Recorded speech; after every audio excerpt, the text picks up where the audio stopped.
আসসালামু আলাইকুম। আমরা শীতের সময়ে ফার্মের পর্দা ব্যবস্থাপনা কিভাবে করি? এটা হচ্ছে দেখেন এক ধরনের ওয়াটারপ্রুফ কাপড়। এটার হচ্ছে এক পাশ কালো এবং এক পাশ সিলভার কালার। এটা তাপটা খুব ভালো ধরে রাখে।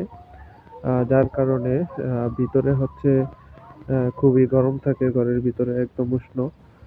এখানে স্বাভাবিকভাবে মুরগিগুলো কমফোর্টেবল ফিল করে। এবং হচ্ছে তারা খাওয়া-দাওয়া ঠিকমতো করে। ঠান্ডার সমস্যাগুলো তেমন একটা হয় না এই কাপড়গুলা ব্যবহারে। এই হচ্ছে আমাদের শীতকালীন পর্দা ব্যবস্থা।